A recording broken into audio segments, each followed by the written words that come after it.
Je pense que certains comme moi se sont posés la question cette semaine de publier dans cet objectif de mettre en avant les femmes en cette journée spécifique.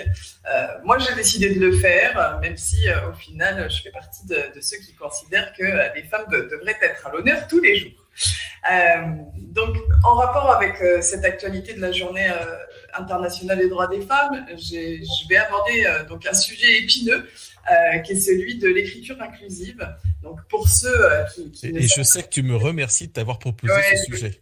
Je suis ravie. Pour être tout à fait honnête avec nos auditeurs, c'est la patate chaude dont personne ne voulait. Hein. Donc, étant une femme, je me suis dû attribuer ce sujet. L'écriture inclusive, en quelques mots, qu'est-ce que c'est? Il s'agit de dégenrer l'écriture pour mettre hommes et femmes sur un pied d'égalité, en tout cas dans le discours.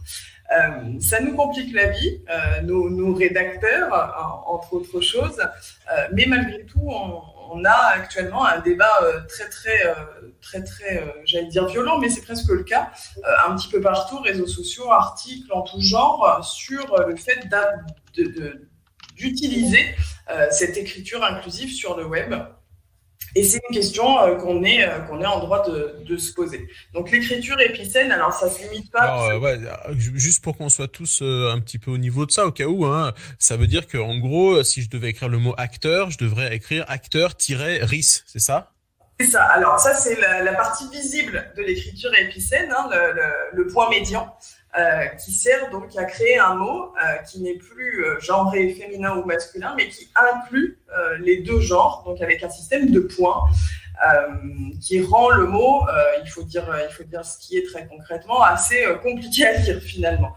Mais ce n'est pas tout. Et incompréhensible pour Google, j'imagine? Alors, ça rend le point médian est perçu par le moteur de recherche comme un tiret. Donc, du coup, on conserve à peu près le masculin, mais le féminin est complètement perdu dans la nature et le pluriel aussi. Donc, c'est une forme qui est finalement assez peu représentée sur le web à l'heure actuelle, même si le débat fait rage. La réalité, c'est que l'écriture inclusive est très peu utilisée. Alors après, il faut différencier, je pense, les usages. Effectivement, moi, je serais peut-être favorable à l'utilisation de ce type d'écriture dans les réseaux sociaux. Par exemple, si on a envie de marquer son envie de mettre en avant, on va dire, l'égalité des sexes. Maintenant, en ce qui concerne la rédaction SEO, ça pose beaucoup d'autres problématiques. On avait un exemple là, sur l'écriture épicène, je reprends un des articles qu'on avait partagé ensemble. Travaillez-vous dans la rédaction web? Il faudrait plutôt dire êtes-vous rédacteur ou rédactrice web? C'est ça, mais ça va au-delà de ça. C'est-à-dire qu'aujourd'hui, avec l'écriture épicène, on considère qu'on ne devrait plus parler, par exemple, des conseillers, mais qu'il faudrait systématiquement indiquer les conseillers et conseillères. Non, les conseillères et conseillers. Et on a tout un tas de règles empilées comme ça qu'on devrait utiliser si on veut arriver réellement à faire de l'écriture épicène. L'exemple des droits de la femme et des femmes en est un autre. Donc on a comme ça beaucoup de règles finalement dans cette écriture. Stéphane, je t'ai vu hocher de la tête là, Stéphane. Alors je sens que tu as un truc à répondre à Morgane là tout de suite.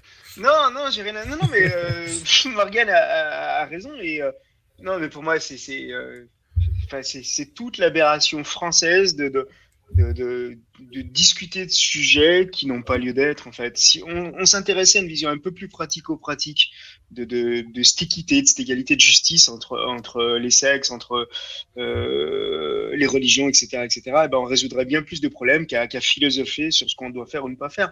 Enfin, moi, juste pour rappel, l'écriture inclusive aujourd'hui, elle n'est pas comprise par les personnes 10, et les personnes 10 dans le pays, rien qu'en France, c'est 4 millions de personnes qui ne comprendront pas, qui ne peuvent pas lire cette future rédaction.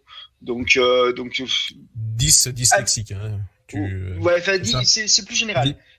Voilà, ça peut être dysorthographique, ça peut être dyspraxique, etc. Donc c'est plus général, c'est toute une famille de pathologies. Okay. Voilà, si c'est essayer d'améliorer les choses d'un côté et ça n'améliorera pas grand-chose. Il faut arrêter de se leurrer.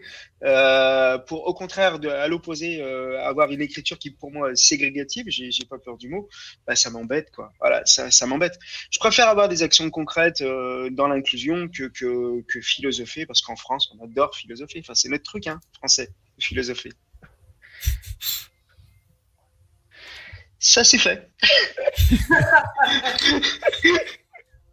Non, mais c'est un sujet important parce que aujourd'hui, il y a des demandes quand même qui émanent de certaines communautés à ce que cette écriture inclusive soit appliquée. Il y a des débats vraiment houleux sur les réseaux sociaux notamment. Après, je crois que, en tout cas, je vais parler pour ma corporation et les rédacteurs et la rédaction web en général. Notre métier est de répondre à la majorité. Donc de rendre des textes lisibles à la majorité des gens. Et aujourd'hui, la majorité des gens ne sait pas lire ce type de contenu. On n'apprend pas l'écriture inclusive à l'école. Et on est quand même dans quelque chose qui alourdit énormément le contenu.